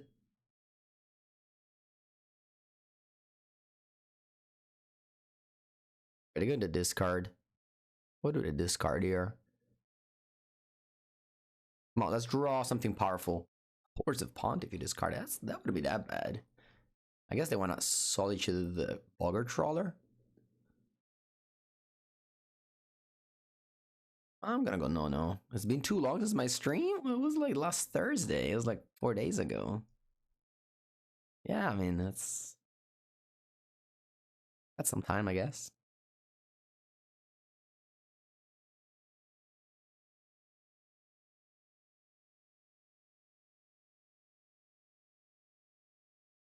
But it doesn't play Solitude. Maybe they have Ephemerate. Oh. Yeah, Ephemerate would be brutal. Yeah, they have Ephemerate for sure. Okay, then I wish I played Skyclave. That would have been a 5-year. Oh no. That's such a bad play, opponent. What you doing? End of turn? Why do you play end of turn a card with Flash? You should watch more Mango stream, Il Duendo. I would tell you to never do that. I told many times my opponent that should never play end of turn a card with Flash. You just untap and play it. What's up? Thank you for the 12th month. Alright, so they don't have Ephemerate at least.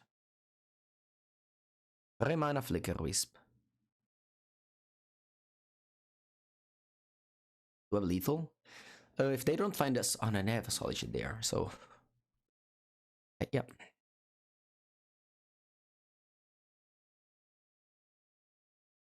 Wow.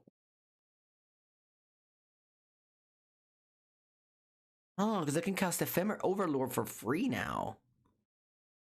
Crazy. Yes.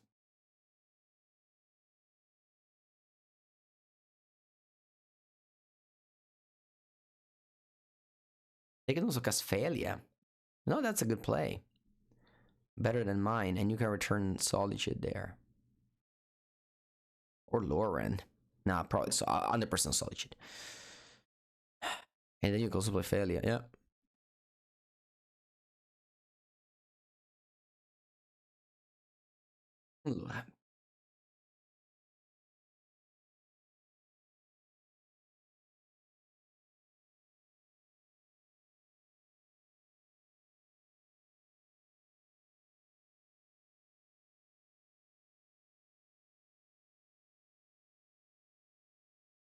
Let's go Skyclave on Failure.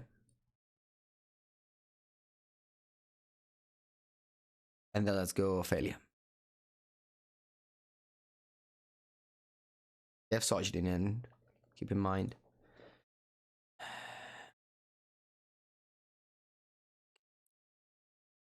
Probably gonna examine my Failure now. Do I keep it 3 and 2, or do I want to go up? I think I'm gonna go up. Up with both. No. No, Vial's gonna stay on 3. Draw. 2 Vials on 3. Yeah, I needed to top deck here. I think we just lost. Really. I really do think we just lost.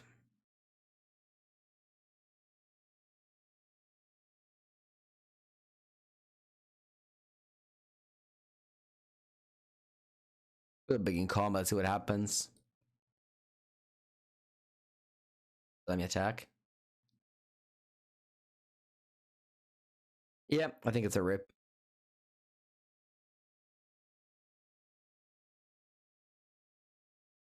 Put an extra on taps and it has all the values in the world.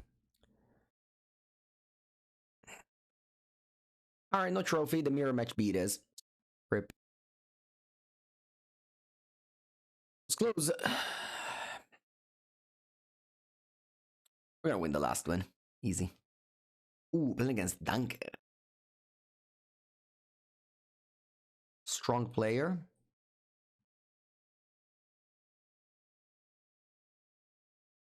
Probably up to some blue-black shenanigans.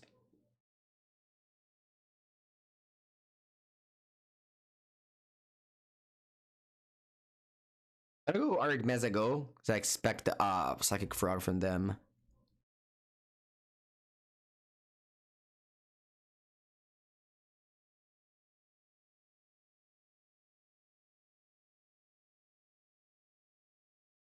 The read. Look at the read there. Knowing the range of all my opponents from their nickname. Alright, they don't have frog though. Lucky. Surveil. Lens. Dog. Dog is a dog, but I just want lands. It just dies to push. It's fine, but nothing special, honestly. That would be so nice in this game.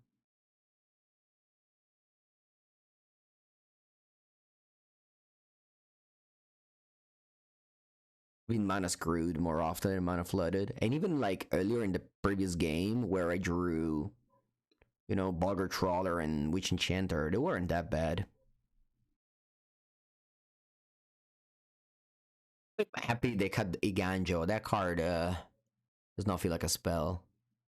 Bogger Trawler maybe is a spell. Harbinger of the Seas.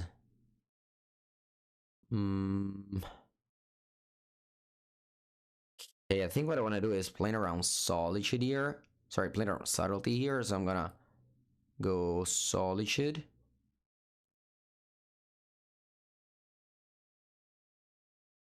Think about it. I float mana and go Solitude. I can also just go untap land next turn and go Solitude, and if they play Subtlety, I go an Interrupter. Yeah, that's better.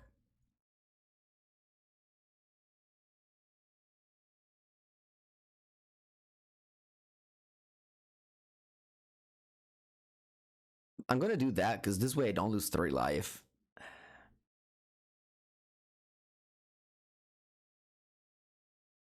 Then I go Solitude, Pitch, Recruiter. Yeah. I guess I can't go Aven. My bad. I can't go Aven.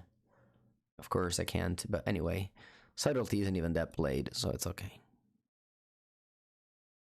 Then I can like Recruiter for what? Or another Solitude?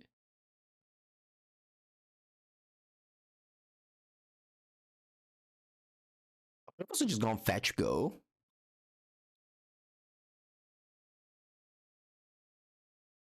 Obviously, I have like a whole variety of spells to choose from. I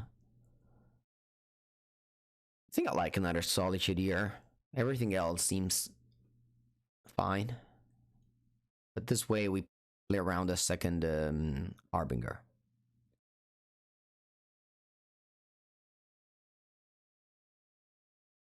Like an Oculus, you know?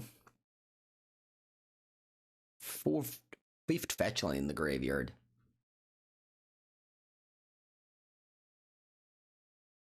Preordain. Mm-hmm.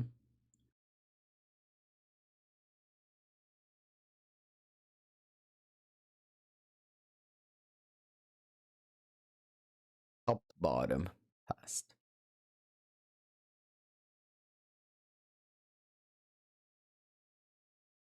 I think I can pass.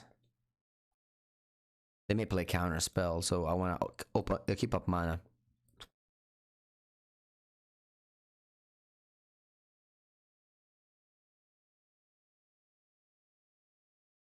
Scour. Counterspell Tamio. A Tamio gamer. It's not that common in blue-black decks.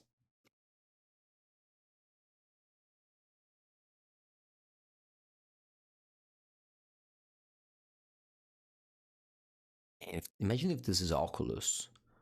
That we go Aven. They have to counterspell it. I guess it's not the end of the world for them. Huh. I can also go Solitude, Pitch, Flicker Wisp, they go counterspell, and then we Aven the counterspell. Oh, this is just because like Avening the counterspell is broken because it can only be played as a sorcery. So yeah, I think that's actually the better play. I'm gonna let this resolve because I want to Aven the counterspell. I'm gonna let this resolve. We're gonna end step and play push. Is gonna go counterspell, and then we're gonna go Aven on the counterspell, and that just card advantages the Aven, which otherwise doesn't count advantage. Usually, it just can just recast this. Is this an additional cost? Yeah, I guess they would need to spend 6 mana more, but I think it makes sense to do. I think it's pretty obvious they have a counterspell. I don't know. Yeah, I lost the mirror match. I'll take a screenshot to this because most people don't know how plot works because it's like not really a modern mechanic. So yeah, I think it's an interesting play at least.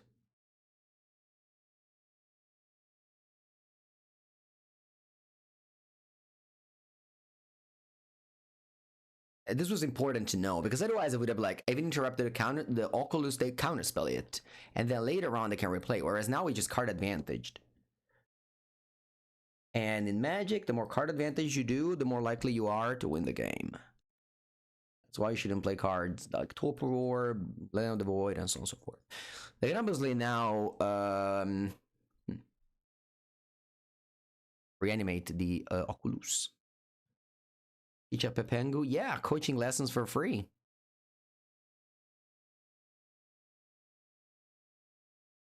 Right, let's flicker with the recruiter and go get something powerful. What is something powerful is the question.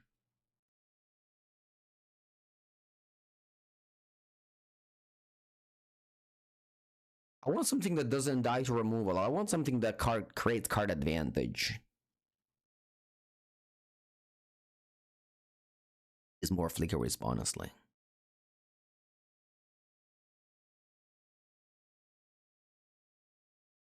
The good old flicker wisp chain. This is something that you do in Legacy for when Legacy was lower power level. Harbinger again.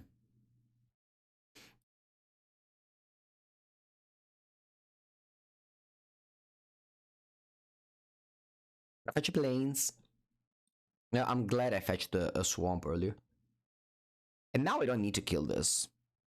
I'm not gonna solid shit that. I'm just gonna attack with my flyers, and you know they'll eventually die if they don't find an answer to my flyers. That's the problem with Arbinger. Is that it's a 2/2. As in, by itself, it doesn't solve the game. So you need to play it alongside, you know, Oculus, Frog, Murktide. So now I'm not gonna do anything. I'm just gonna hold the solid shit for the Oculus, Frog, or Murktide, and you know they have to like do other things. Just to the mirror match. It was a close game, but it was 2-1. It was close. All right, Frog is here.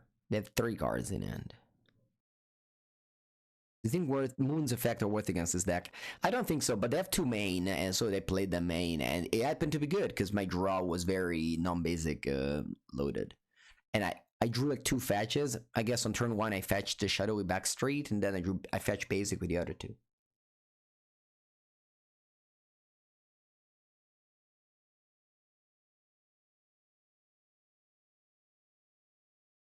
I don't think so. You have vials and you have basic, so I think they will set this out. But it makes sense. Like this is like not a bad card to main deck.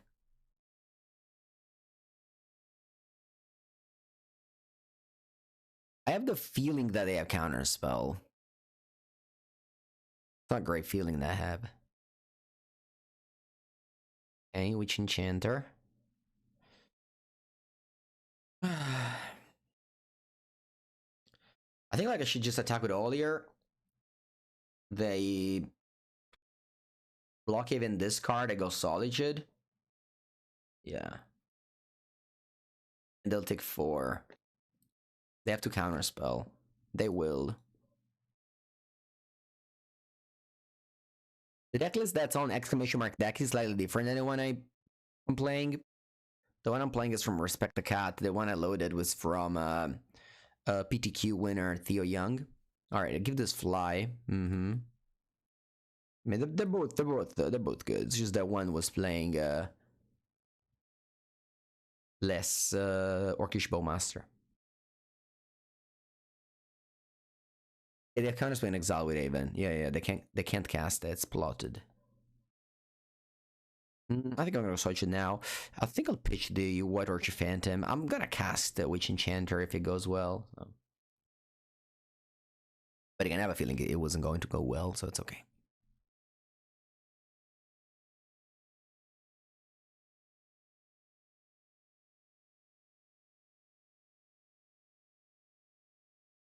I'm on a 2/2.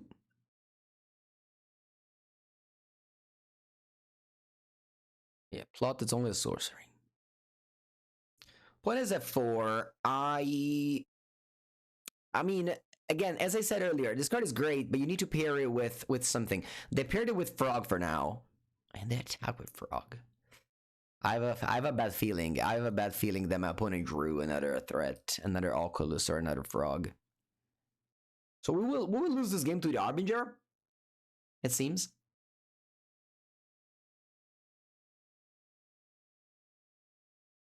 Seems so.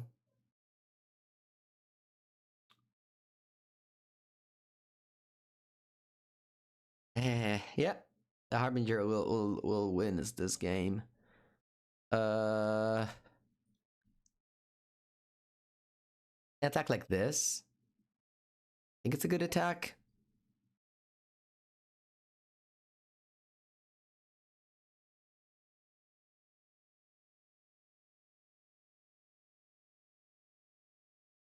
Yeah.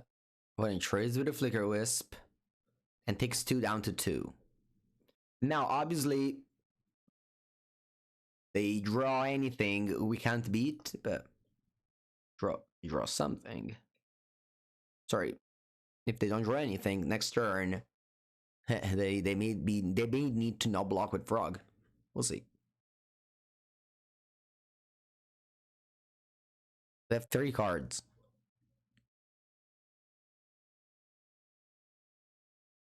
They don't give it flying. I'm inclined to chum block. And in the super mega hope that they don't have anything. Okay. Okay. Attack.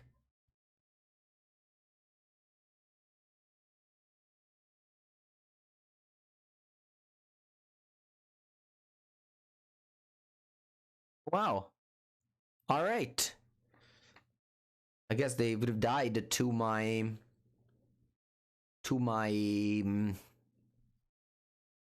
attack there. All right, let's begin with Bogart Trawler. Like the worst of the two cards I got.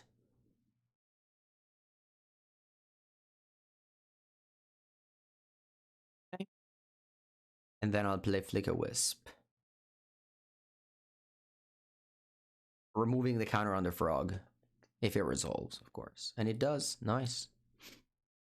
Alright, if 3 cards, what they may have is like Spell Pierce, Spell Snare, Force of Negation. The deck has a lot of clunky counter spells. They pushed. Oh wow, they didn't have Revolt. I gave them a Revolt. Huh, I didn't think about that. Not think about that. I'm not gonna block now if they attack. Because I can just discard 3 cards and... Oh wow, they don't attack. That makes sense, they don't attack. Should have flickered the land? Yeah, I should have. I really should have flickered the land. Just getting a 2/2 extra was really important. You're right, guys. You're right. You're right, my bad. Can't attack. Should have definitely flickered the land. I forgot about it. I saw that the only target I had was Bugger Trawler or Frog, but it's not.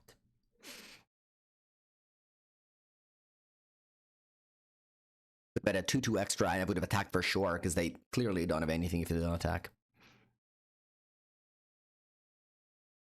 Kind of want to play this now, yeah.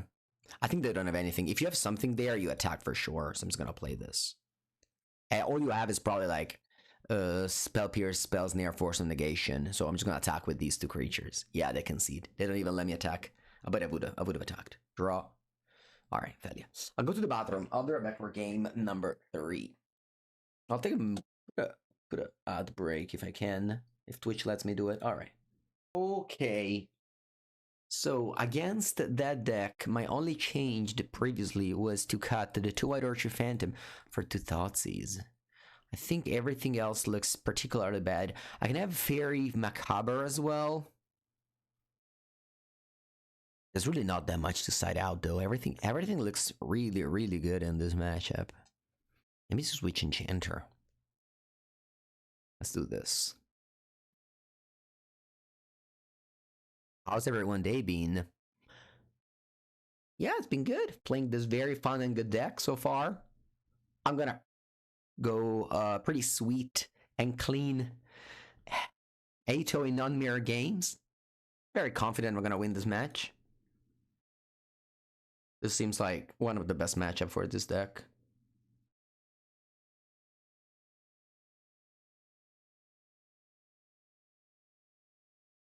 You know what? I'm gonna fetch a Swamp here. Let's just make sure that I don't get troubled by Harbinger anymore.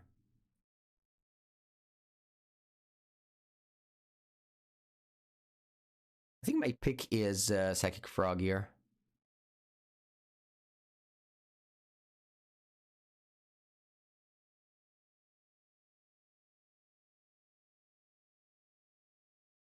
Just think they chose to play Surveillant over Preordained. I think I would have Preordained.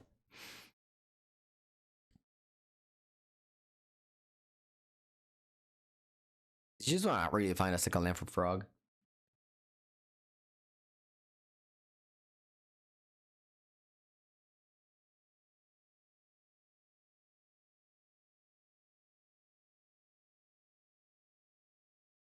Once again, Phelan has the problem of dying to removal.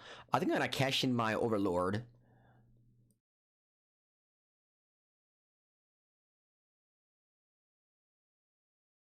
Why is Frog so strong? Hard to kill. Emperor of Bones.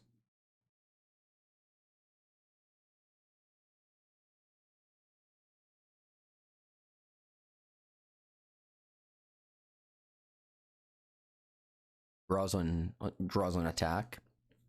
Oh wow, they can take my Witch Enchanter. Then I don't have land to go Flicker Wisp. I didn't think about that. Maybe I should have played Witch Enchanter there. My bad. I think it is a mistake. Yeah, it is a mistake. I should play Witch Enchanter over Plains. I'll put a Mace to discard Flicker Wisp though. But if they discard Witch Enchanter, it's like the only way I can lose this game, I think.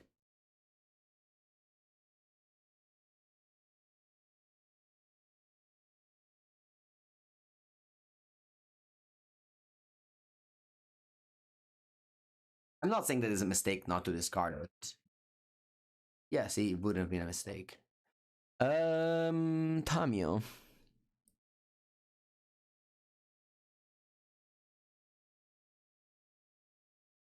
Let me go Emperor of Bones. What do I want to do? Because I could put in, I don't know about putting in cards. I can just go land untapped to have Ephemerate on. I think that's what I'd rather do here, yes. Yeah, and for the 14th month, thank you, my friend. Nah, cool, makes sense, yeah. I just definitely wait for the RC Prague to see what's happening.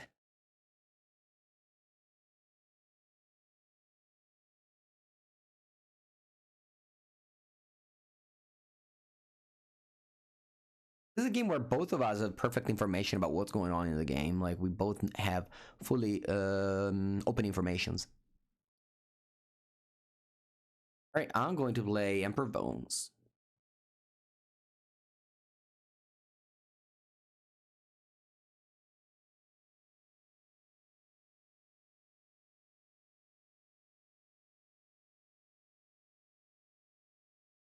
I can see the match. Yeah, this the popularity of this deck, I think it's what pushing blue-black out.